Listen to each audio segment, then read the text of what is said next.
सब बेकार हो गया। अब से नेगेटिव साइड तो आप सोचते ही रहे, पूरा जीवन आपका आपके पास में बैठने वाले भी दुखी होंगे, आप तो दुखी हैं ही। ऐसे आपके समाज में सैकड़ों हैं, आपके चाचा, आपके ताऊ, आपके आस पड़ोस वाले, आप उनके पास बैठिए 5-7 मिनट, आप बहुत उत्फुल्लता से जा रहे हैं, हंसी से प्रसन्नता से लबालब है, और पास बैठेंगे तो बेटा कहाँ भटक रहा है, कुछ नहीं है, बस ये सब बेकार है, मेरे बेटे देख बहुत कपूत हो गए, बहू मेरी कहना मानती नहीं, और ये पत्नी भी मेरी बदल गई, बस उनको एक ही बात है, रोना एक ही, पत्नी बदल गई और पैसा आया नहीं, ये नहीं हुआ, उसने पैसा नहीं दिया, उसकी लड़की भाग गई, उसका लड़का आया नहीं, बस उनके पास कोई जीवन के चिंतन ही कुछ नहीं है। उनके पास आप बैठेंगे तो आप भी वैसे ही बन जाएंगे। इसलिए वो याज्ञवल्क्य कह रहा है कि उस काल को पहचानना एक बात, उस काल को गतिशील होते हुए देखना दूसरी बात, उस काल के क्षण को पकड़ लेना तीसरी बात। तीनों अपने आप में अलग अलग चिंतन हैं और तीनों का समन्वित स्वरूप काली साधना है। और काली साधना का बेस नवाण मंत्र है, ऐं ह्रीं क्लीं चामुंडा विच्चे। ये उसका मूल चिंतन है, मूल मंत्र है, जिसको आपको सुबह सुबह मंत्र जाप करवाया जाता है। यद्यपि इसमें तीनों महाशक्तियों का समन्वित स्वरूप है, ऐं ह्रीं और क्लीं, महाकाली, महालक्ष्मी, महासरस्वती। एक बार पूरे कोई शिविर, नवाण शिविर लगा था या कोई शिविर लगा था, मैंने इस नवाण मंत्र को 9 दिन तक पूरा समझाया था कि चामुंडा का तात्पर्य क्या है और विच्चे का तात्पर्य क्या है, चा का अक्षर क्या है, मुंह का तात्पर्य क्या है, मुंड शब्द क्यों है, या ऐं क्या है, रींग क्या है।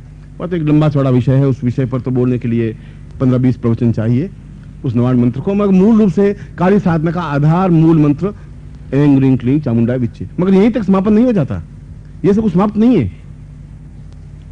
समाप्त तो कुछ और चीज है कि उस काली साधना के माध्यम से काल के क्षण को पकड़ें, क्योंकि ये साधना सरल है। उस काल की साधना अत्यंत कठिन है, जो हमारे सामने है ही नहीं, तुम उसकी साधना कैसे करोगे? तुम्हारी दृष्टि एक प्रतीक होनी चाहिए, बिना प्रतीक के तुम कुछ कर नहीं सकते।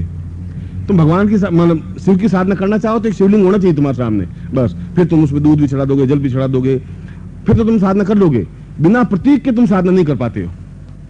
चाहे वो लक्ष्मी की हो तो लक्ष्मी का एक चित्र होना चाहिए, कुछ नहीं हो तो उसकी मूर्ति होनी चाहिए, कुछ हो फिर आप उसको पूजन अर्चन अगरबत्ती धूप दीप सब करते रहोगे। बिना प्रतीक के नहीं हो रहा है, क्योंकि आपके चर्म चक्षु बिना प्रतीक के साधना कर ही नहीं सकते। इसलिए काली के साधना को सरल माना है उस काल साधना की अपेक्षा, कि काली साधना के माध्यम से अगली छलांग तुम्हारी काल साधना है। कुछ सन्यासी शिष्यों ने इन साधनों को सीखा था, सीखा और अपने आप में एक एहसास किया कि वास्तव में एक तेजस्वी साधना है, अद्वितीय साधना है। और मैं ढूंढ रहा हूं कोई गृहस्थ शिष्यों में से कोई शिष्य उठ करके बाहर आए कि मैं आपके साथ साधना करने के लिए तैयार हूं, मैं सीखना चाहता हूं। एक चैलेंज का भाव हो। मगर अच्छे शिष्य मिलना भी तो एक भाग्य की बात होती है। अच्छे शिष्य मिलना, अच्छे गुरु मिलना, ये जीवन के एक चिंतन है। किस क्षण विशेष में गुरु मिल जाए कुछ पता नहीं। मैं वहीं वापिस आ रहा था तुम्हारे पास, वो क्षण है, गुरु आए और तुमने नहीं पहचाना और गुरु पास में से निकल गए।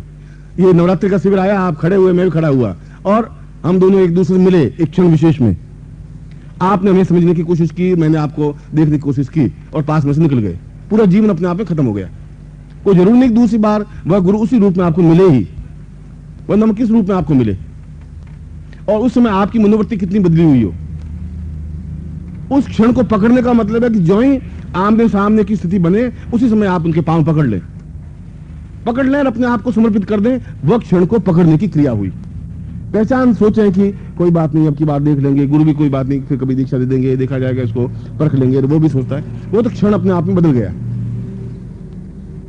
क्षण को पकड़ना अपने आप में अत्यधिक कठिन कार्य है। कठिन कार्य इसलिए कि वो सब कुछ छोड़ना पड़ता है, त्याग करना पड़ता है।